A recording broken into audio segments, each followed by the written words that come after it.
Obviously, anybody who has today interest in Middle East knows the situation is quite uncertain. But I think in the long term, all the work that the Emirates and the Kingdom have been doing to promote tourism will continue.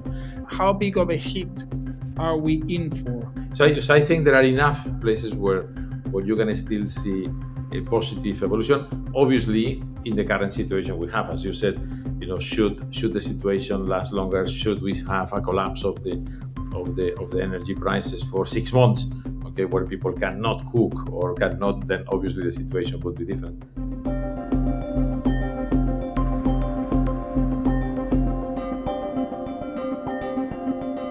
War and conflict have heavily disrupted international travel. But here is the thing.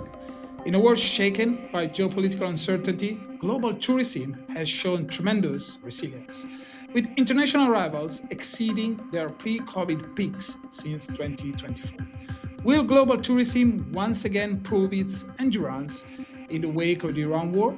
With us today is someone who can answer these and many other questions. Federico González, the CEO of Radisson, the global hotel group owned by Chinese Xinjiang International. Federico, thank you for joining us today. Countries like Saudi Arabia, the UAE, and the Middle East as a whole have been an important growth engine for Radisson in recent years. What's your outlook on the Middle East at the moment? I think obviously, like anybody who has today interest in Middle East knows the situation is quite uncertain.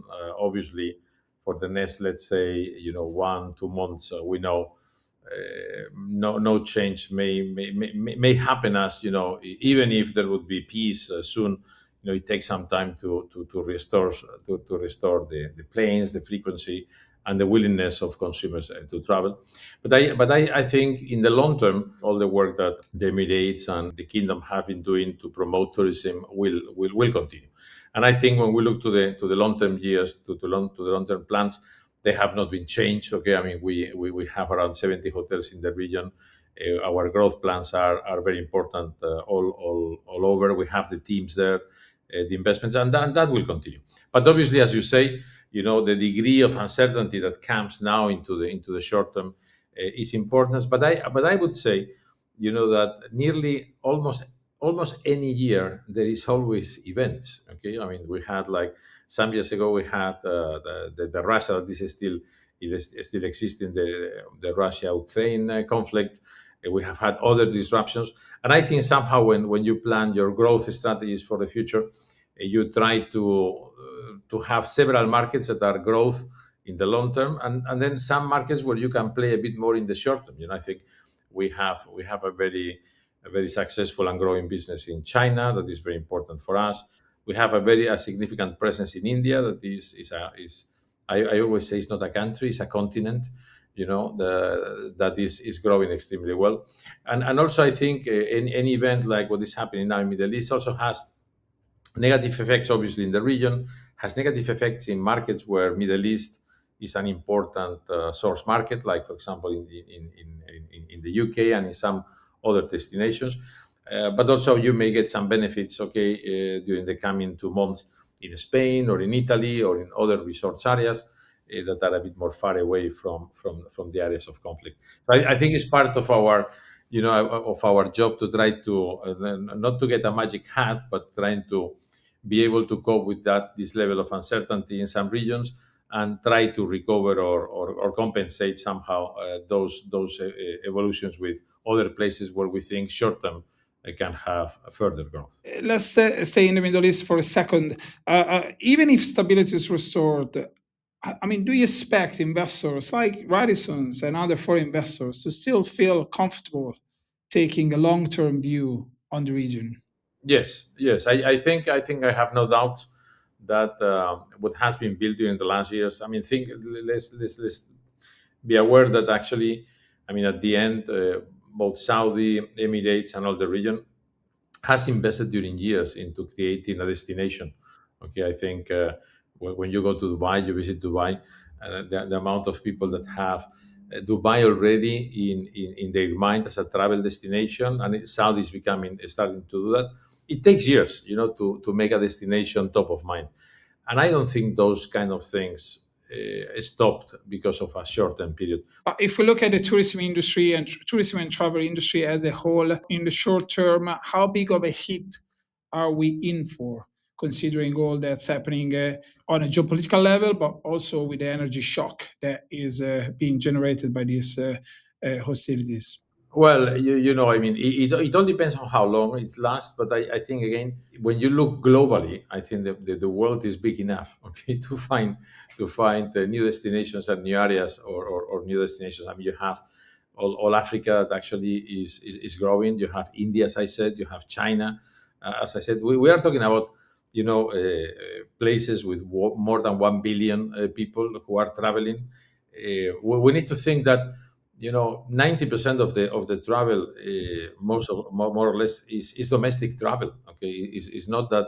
I mean, the world flies all over the world. I mean, if you look to countries like Spain or Italy or France or India, 90% of the travel is domestic. Okay, then there is a piece of international travel that may be affected, but I think actually that's the international travel is the one that is quicker if you wish to adapt to destinations. Okay, you have a segment of population that may want to do an event or a congress.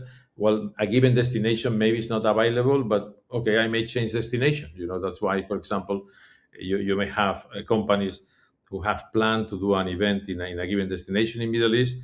Now they're not going to do it, but eventually they will do it in Canary Islands, or they will do it in another destination that would suit their needs. Now, short term, obviously, we all try to adapt to the situation and try to see with how do we cope with this level of uncertainty, okay, to be able to deliver the goals we have, all of us, for the year. How is Radisson coping with this level of uncertainty? You left the Americas in 2022. Obviously, now, as we mentioned, at least in the short term, there is a big question mark looming over the Middle East. Where do you see growth for Radisson in this day and age? Well, I think still you have many areas. As I said, China tourism is growing. As I said, is domestic level of activity is going back. India is doing extremely well. Even in Europe, we are seeing some positive evolution in Germany, some positive evolution in France, Spain, and Italy. Countries where we have entered more lately are also doing well. Egypt, Africa, in general, the key destinations are doing well.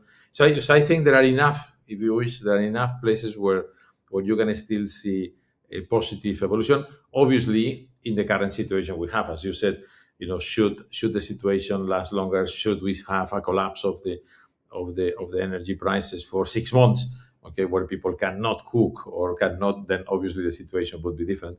But I think so far we are seeing some good opportunities still to continue getting good results. And will the US and Americas as a whole be back on the table anytime soon for Radisson? No, I think we have enough of a world to operate. I always say is today, even if we left the US in 2022, actually today we have more hotels in the world than when we were operating in the US. With a difference that actually the hotels have a higher quality, they have a much global perspective, and they are stronger hotels. So I think I have enough of a world to operate to make sure that we do well where we operate. And how are the current uncertainties affecting the way you go about and think about your international expansion, not just in terms of geographies, but also as regards types of market entry? Well, I think we have not changed, as I mentioned at the beginning. I mean, when we do the strategic planning for the company and we make bets, we know that not everything happens with the timings you have in mind at the beginning. Okay, I mean, you may have a plan.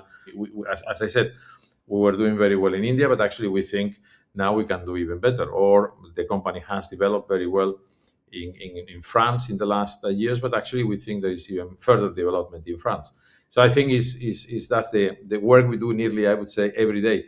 Okay, to try to balance opportunities, try to push some situations where we think we can do better, and try to compensate those that, for whatever reasons, are maybe delayed or the time is being adjusted. And is there anything that is changing as regards the split between direct ownership, franchise, managed, and leased properties? Not so far. I mean, we have made a strategic choice to keep being a strong operator. We operate 50% of the properties we have in general. So either with lease or managed contracts is 50% of the rooms. Another 50 is franchise. We have developed the capabilities to deliver good system contribution in each of the models, help improve the GOPs in those hotels that we operate, and that's an structural choice. I think some markets are evolving faster into franchise, some others are working on manage, and I think we have the flexibility in the company or within the company to be able to deliver no matter what and try to adapt quick to some markets evolving in one direction or in the other one. Okay, and Federico, do you see talent shortage as another bottleneck for the tourism industry moving forward? And I think it's a great opportunity. But I think on that, the hotels, and we try to do it first, we need to make sure that we pay well, okay, that we pay in a fair way to the people who work with us. And second, I think the second critical point is to make sure that we offer good careers, that you have the sense that when you come into a hotel, no matter if you start working in the rooms department and making rooms, but if you work hard and you get trainings and you want to develop yourself, that you can do it.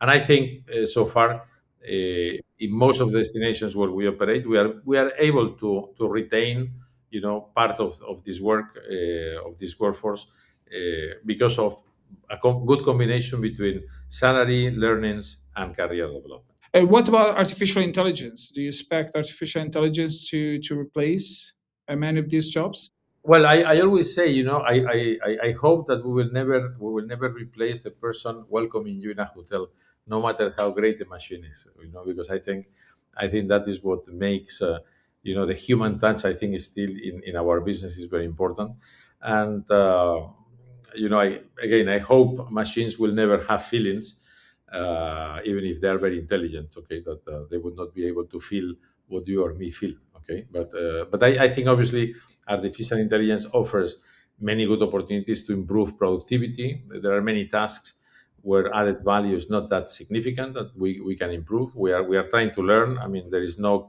clear solution nearly in any of the works we have, but actually we are learning and trying to see how we can improve productivity. And at the same time, I think the second area is if artificial intelligence helps us to understand better the consumer who is going to come and what is that consumer looking for, so we can satisfy those needs in a better way, then it's welcome. But as I said, I think many areas, but hopefully not the check-in, and I will still welcome and try to see in your eyes what you are looking for. And Radisson remains committed to sustainability. And in this context, you have just announced that you want to certify 100 new properties as verified net zero properties by 2030. So, are customers in this market environment still willing to pay a premium to access a sustainable offer? With net zero hotels, what we have tried to do, and we piloted it in Norway and in Manchester in two hotels. There were two hotels where, with some investments, we could measure. Actually, we could reach a carbon neutral hotel. We tested, we measured, and yes, we have been able to pay out, okay, or to pay off the investments that we needed to do.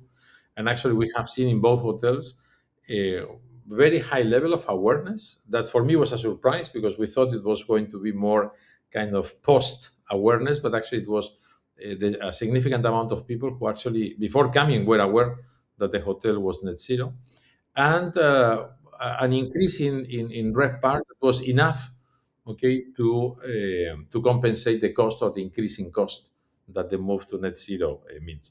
So I think we are positive about that. With the pilot of two, we identified another 10 for this year. But obviously, this is a process that requires investments, requires adaptation of the buildings sometimes in a more structural way. It takes some time, and it takes also obviously time to talk to owners, to get the investments in the right place, and to talk to consumers. But I think we are positive about it, and I think yes, to your point, I think when the message is clear and the communication is properly done, I think yes, there are consumers who are ready to pay a bit more for doing something better. Fantastic. Federico González, CEO of Radisson, thank you very much for being with us today. Thank you to you all. Thank you. Thank you everyone for watching. If you are following this on YouTube, please like and subscribe, or else follow all our coverage on fdiintelligence.com. Until the next time.